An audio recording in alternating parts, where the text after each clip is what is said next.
Do you remember the Monsters of Rock? Back in 1988, there was this massive tour that went across the country, and I remember it. I remember it happening. I remember what a big deal it was, but I actually didn't go see it.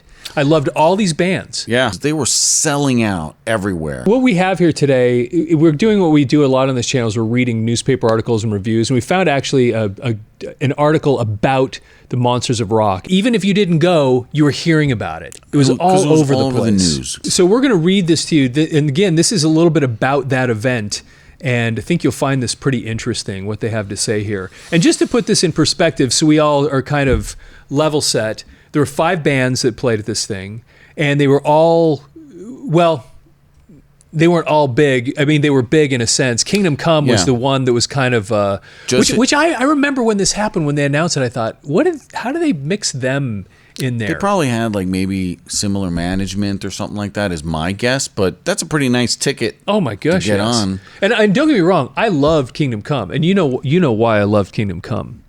Oh, 17 and Lenny Wolf. Lenny Wolf, because he was in who? The singer, Stone Fury. Stone Fury, and I loved Stone Fury. Yeah. So Kingdom Come was one of the bands. Of course, then they opened. They were the starting band. Metallica, who were just coming onto the scene, not more mainstream, because this is prior to And Justice for All. Right. So And Justice for All actually came out right after this tour, right after the tour ended. So it was they would have been theoretically still on Master of Puppets when this was going on. So then it was after Metallica. Then it was Dokken. Yes, and Dokken was on Back for the Attack.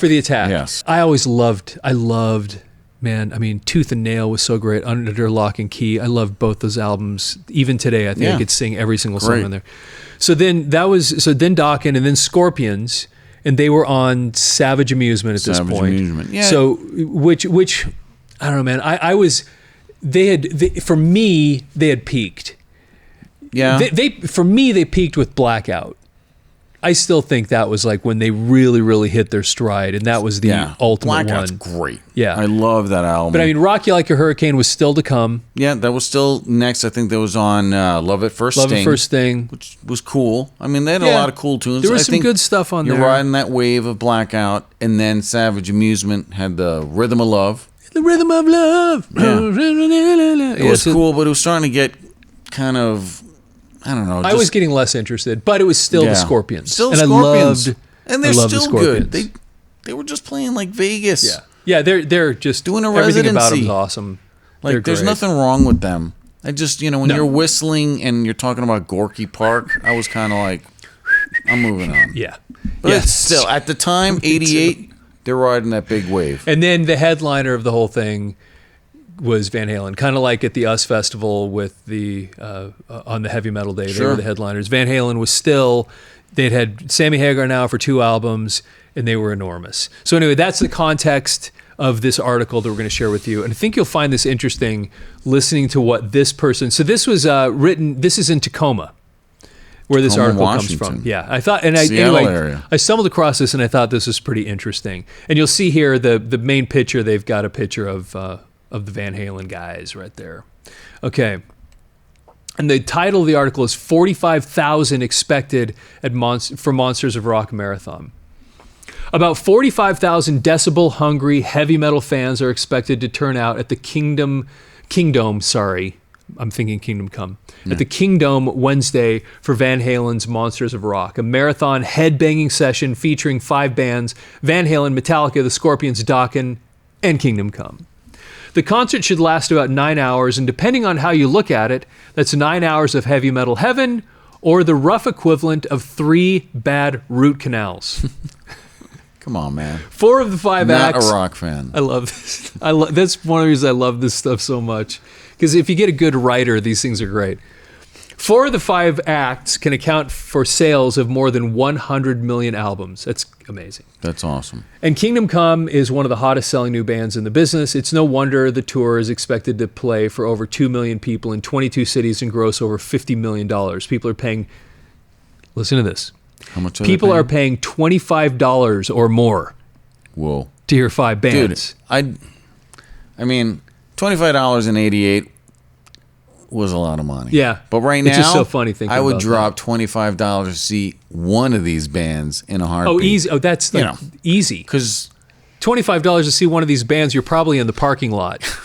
Yeah. That's just a park. Yeah, exactly, right? So, okay. People are paying, let's see, 75 tons of sound equipment and 250,000 watts of amplification.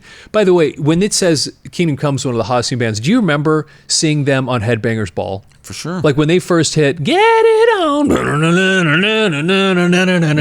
And all the Led Zeppelin comparisons. Fan backlashing. That's, Sounds like Led Zeppelin. Yeah. And it did. It did. That song did. Like, it had total Zeppelin feel to it. Very Kashmir, right? It did have a total just kind of plodding. Okay. What's the show going to be like? Is there a critical mass formula for X number of heavy metal fans times wide volume level equals mayhem and neural damage? Not according to tour organizer Louis Messina of Pace Concerts, who has been promoting the Metal Mad Texas Jam for 10 years. That was a big deal. Yeah, Texas Jam. Yeah, I mean, I remember seeing pictures in like the magazines that we sometimes go through of like Aerosmith playing Texas Jam. I know Hagar was like on there pre Van Halen. That was like a big concert venue. I mean, the whole idea of Monsters of Rock comes from the annual Monsters of Rock Festival at Donington Park in England, right? It started in like 1980, and every year you have this like, headbangers gathering or metal, and they had every awesome band imaginable playing. Now that was one spot, everybody coming together. They're taking this on the road in the United States in '88.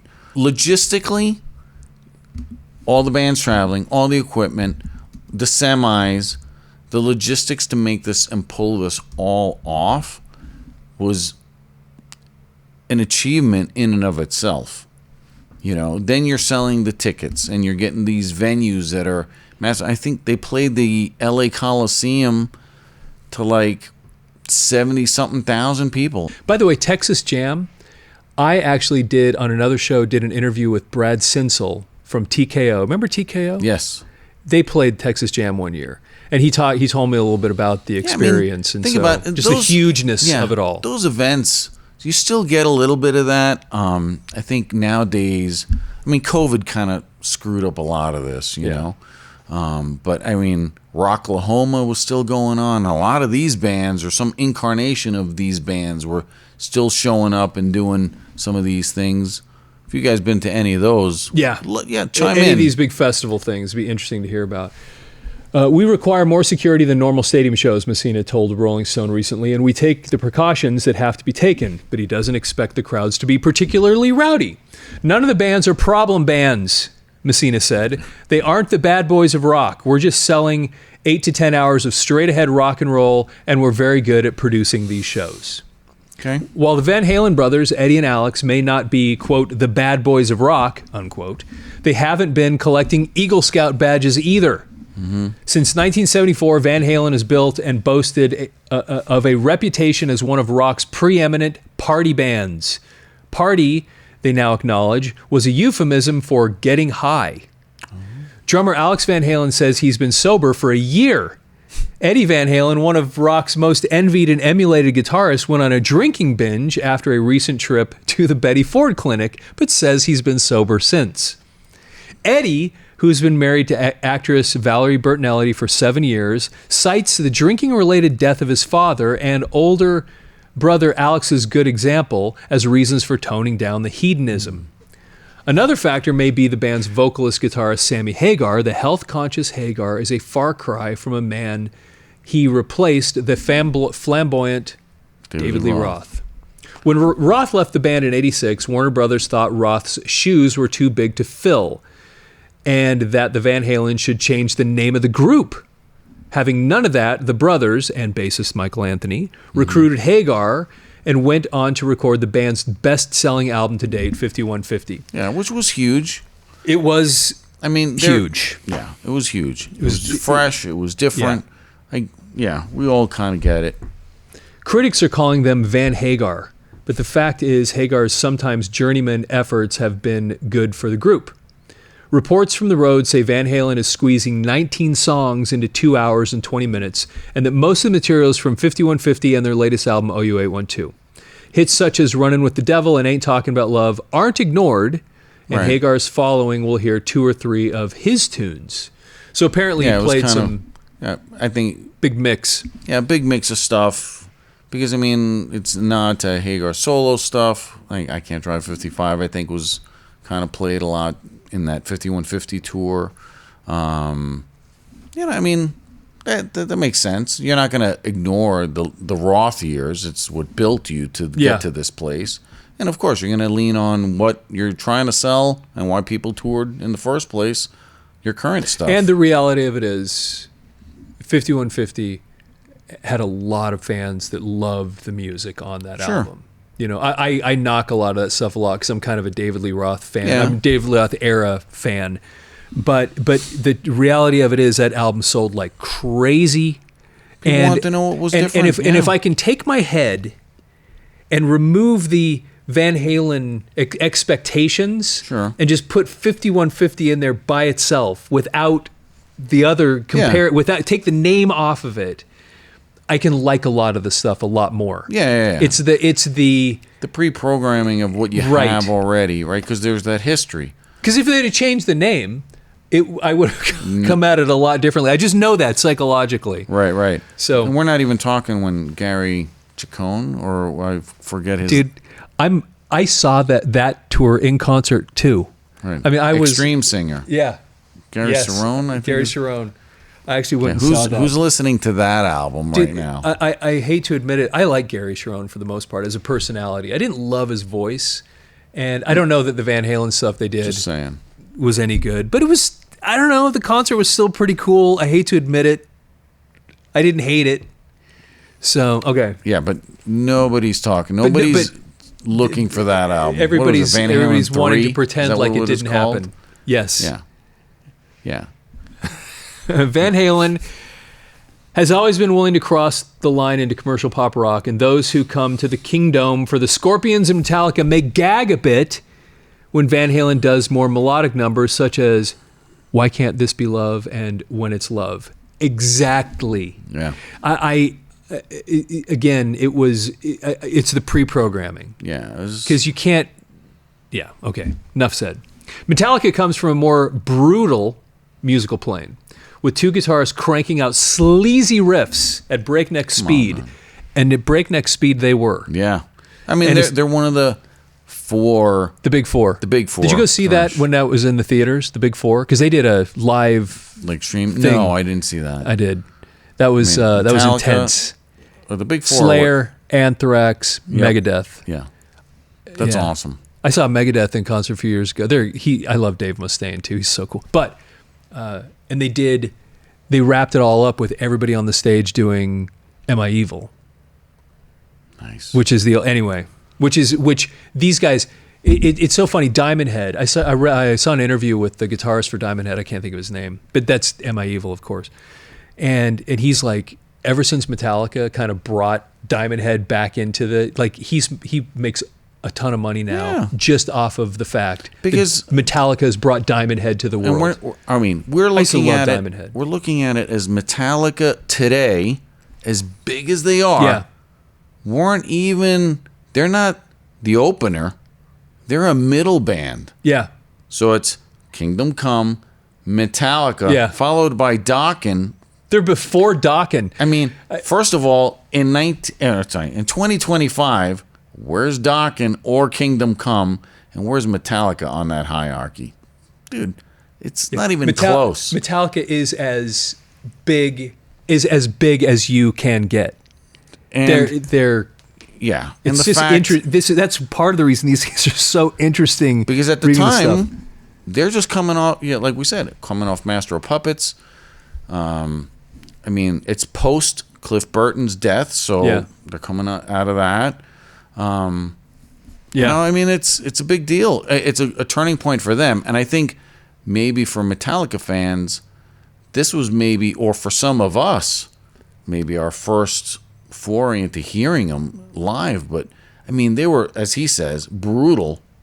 Dude. I knew of them a little. I was definitely, but they were coming on. Yeah, they were coming on. Everybody was kind of like, this is the new thing. Yeah. I mean, right now, Metallica, right? I mean, they were in Stranger Things with that's right. They're mainstream. Like anybody now is like Metallica. How can you not know? They had to come from somewhere. I mean, James Hetfield was on Rogan, for heaven's sake, a couple of years ago. Right. Matter of fact, that was one of my favorite Joe Rogan episodes ever because they did. You know what they talked about most of the time? Did you hear it? No. They talked about beekeeping. James Hetfield's into beekeeping, and I was just riveted listening to James Hadfield talking about beekeeping. It's nuts, man. Anyway, so they're mainstream. Cool. So with two guitars cranking out sleazy riffs at breakneck speed, they cater to the heavy metal fans who like their music raw. In jazz parlance, it's straight, no chaser. Formed in 81, Metallica got rolling with the album Kill 'Em All, and 83 scored big with Master of Puppets in 86. Like most of their crunch and grind kin, they've had to contend with getting minimal radio play. All true at the time. What's that? All true at the time. Absolutely. Right? Yeah. What did you guys all agree? Yeah. You weren't hearing... No one was hearing Metallica on the radio back then. No. Justice for All kind of broke out, like we said, came out later that summer. Yeah. And it had One, which was played heavily on MTV. And that kind of was the precursor to the Black album. And I tell you what, that's when there's when Lars and the double kick in that song. I remember it was like this machine gun, and you just go, what is going on here? Yeah. It's amazing. Next level. Amazing, yeah. Let's see here. So touring and word of mouth have carried the band a long way, but they might have gotten further still were it not for guitarist James Hetfield's propensity for falling off skateboards. His broken bones may have cost the band important momentum. The Scorpions are the leading purveyors of Teutonic heavy metal, and the German band is sometimes criticized for playing with the soulless precision of a military unit. That's kind of funny, especially because when you start thinking about they're German and they've got the soul precision. I mean, the whole German thing, because look at Rammstein, for example. Yeah. That is precision, and they're awesome, by the way. Awesome. But it's German. Yeah. Maybe it's cultural, that hey, we're going to play this Although tight. I've never thought of Scorpions that way at all. No, I haven't thought of it. Soulless, come on, man. But there's a lot of techno stuff that came out of there, that really heavy stuff from Germany that did have that kind of... Okay. Let's see here, precision. Like the other bands on the show, they aren't into the whips and leather nonsense that so many heavy metal groups affect. Okay, it's true. Yeah. The Scorpions are led by guitarist Rudolf Schenker, brother of popular guitarist Michael Schenker, and singer Klaus Meine, whose looks are refreshingly more like Woody Allen than David Lee Roth. Yeah, he was losing the hair a little bit early on. Yeah, but it was kind of puffy, so you got that Woody Allen puffiness, and then the not much on top. Yeah. Hence the beret or whatever you would throw on sometimes. I love Klaus. Yeah, the guy's so great. It's such a great voice. Anyway, and he's actually a great performer. He's awesome. You see him in concert. The guy's he's awesome. He's awesome. Dokken, a group of LA veterans formed in 81 to try and steal some of Van Halen's thunder. They signed a record deal in 84, but still had to go to Germany for their first success. And by the way, there's a Scorpions tie in there too. Because if you look at the back of Scorpions Blackout, you'll see the name Don Dokken. Thanks. Down at the bottom in the thanks area, because he was involved with singing some of the stuff when they were working out Blackout. Yeah. And Klaus was out for a while, and they weren't sure if he was coming back. Okay. Let's see here. Had to go to Germany for their first success. The band's recent Back for the Attack album sold more than 1 million copies in a month, which is perhaps surprising in that Dokken slips in some thoughtful and political lyrics now and again. Burning Like a Flame is the single off the album, and Dream Warriors is the theme from the film Nightmare on Elm Street. Kiss of Death is probably the first heavy metal number dealing with AIDS. Remember Nightmare on Elm Street, that song? Yeah. No, I mean, the Dream Warriors. Yes. The Dream Warriors. Not going to dream no more. It was, dude, it was cool, I guess. But I loved Dokken. But I mean, at the time, you're trying to be relevant. If somebody's offering they were selling huge. Hey, can you write a song for the next Nightmare on Elm Street album? I'm saying, dude, hell yeah. Don had a great voice, and he was a good songwriter and all the stuff. What happens sometimes with some of these bands is they become a parody of themselves. And that song, I remember when it came out. I remember listening to it, and I remember going, I should really love this. And thinking to myself a little bit like, but it feels a little like contrived, or that's what it felt like to me. Hey, that could also be like a lot of money. I'm printing money. That's the sound, exactly. Right? So you're thinking it's printing, but it's printing money for them. And I went and saw Dokken, like I said, a decade ago. I'm making fun of them, but I love them. Yeah. So okay, but it's just funny how you got these bands kind of that they're reaching, because again, it goes back to how long those 15 minutes of fame could dry up quick. Yeah. That's true. You got to cash out. And you got to take advantage of it while you can. That's the truth. And a lot of bands think this is going to go on forever. I've never heard of Kiss of Death being an AIDS song. Yeah, this was but new to me. Again, maybe and Kiss of Death we just is weren't awesome, paying attention. But I never made that tie-in. Kingdom Come, another German band, is making its first tour of the U.S., but success is almost guaranteed. How far wrong can you be? Copying all the best licks from the early 70s, especially from Led Zeppelin. Yeah, we talked about that, yeah. Ask why hard rockers can get away with the endless recycling of old riffs. One rock-wise veteran said, it's because there's a new crop of 15-year-olds every year. Okay. Reviews of earlier dates for Van Halen's Monsters of Rock have given the edge to Van Halen and Metallica. At least one pointed out that they represent two very different ideas of what heavy metal should be, with Van Halen leaning toward commercial hard rock and Metallica exploring something that might as well be called power punk. By the way, some people have mentioned this in the comments on some of these videos. I do not like using the term heavy metal. I've said that in here before. I just don't even like the term anymore because it's so meaningless. Because everything is heavy metal. Black Sabbath, they were the original heavy metal band, then Led Zeppelin's heavy metal, and then Deep Purple's heavy metal, and then everything after that, and Iron Maiden and Metallica, and there was a time people were calling Journey. Please. So I, like I said, I just don't even like the term. I read it in all these articles, but every time I read it, I get this little cringe. Yeah. Well, I think it's, dude, it's rock music. Yeah. Some's harder, some's faster, some's slower.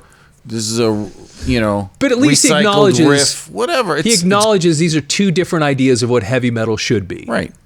So, with Van Halen leaning toward commercial blah blah blah, but power punk. That is kind of an interesting thing. Metallica being power punk, because who did they like? They loved the Misfits for one, and the Misfits were kind of from that punk rock world, right? I want to say I've read something that not too long ago where it was kind of, they were saying they might have played a Misfits song in their set at that time. That's all Glenn Danzig stuff, And they did, and from what I think that same thing they said that they'd, and I'd be curious to hear about this, that they played Am I Evil too, because they were big Diamond Head fans. I actually have stuff in the collection because I love Diamond Head. Okay, the Scorpions have been scoring points for a clean, athletic show.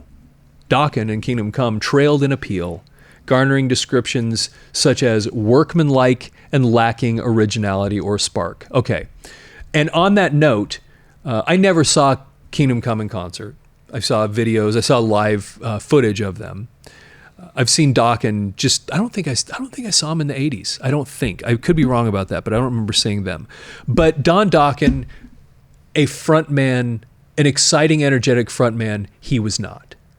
No. He just was a phenomenal, I think, singer. He had a great, unique voice, and he was a good songwriter. And between him and George Lynch, getting back to that thing you said in a past episode about the whole being greater than the sum of the parts, you get those two guys together for whatever reason, killer music comes streaming out of it. Yeah, I mean, I got into Dokken. I mean, Tooth and Nail somebody kind of shared, and I was like, ooh, that's kind of cool, fast, LA, scene type stuff. And then Under Lock and Key. Under Lock and Key came out. But it was really this album, Back for the Attack, that I got into, and I had that in my, if you guys remember, a Walkman, and I'd go to class and just have that. Turned to 11, though it only went up to 10. I listened to that a lot, and I just loved it. It was really pretty cool. That was my introduction to them. Scorpions we knew.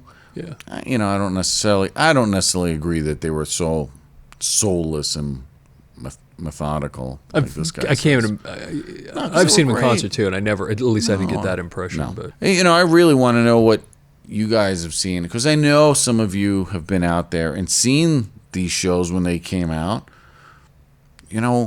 Because he's saying, "Oh, we have more security," right? He mentions that these aren't the troublemaker bands. Troublemaker bands. All right, okay. So can he list who are the troublemaker bands? Like, come on, man. Like, it's so funny. Journalists kind of writing and giving their 2 cents. And that's kind of what makes these things funny, is because we are a lot of times when you're reading these things, these are not the fan. These are not fans. These are people. Probably, I don't want to say. You want to go cover the Monsters of Rock concert? Yeah. Really? Do I have to? 65. Really, you're forcing me to go over there. That's right, but it makes it super entertaining. Send me to the jazz festival. Right. So anyway, if you saw this, I keep kiss-interrupting you, as I was told in a previous episode. If you saw this tour, if you saw Monsters of Rock and saw this, we'd love to get your feedback on what was that like? What was your experience like? How did these bands stack up as you remember it? Were you familiar with Metallica before you showed up to this thing? Because again, they were kind of, and Kingdom Come was new, but they were hot shots. They were big news. That was their first album. They're touring on. They were big. Everybody was talking about it. Metallica was we're forcing our way into the world. Kingdom Come had the record company behind them, right. And Metallica had we're going in. We're taking the beach, taking every opportunity to move ahead, and so they were in a weird way, kind of in some ways even maybe less known by the dude, if you're general population, and that's a really good point. If this was your first introduction to Metallica, again, you're going in there with an idea of Scorpions, Van Halen, right?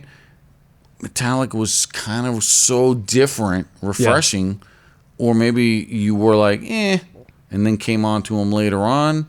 I mean, I certainly didn't hear Master of Puppets till later. Yeah, what'd you think? Yeah, that's a great take. I'd love to hear that. Yeah, what was your take? This experience, was that your first experience with Dokken, or maybe even some of these other groups? But what was it like going to the Monsters of Rock? Do you remember that? What was your experience?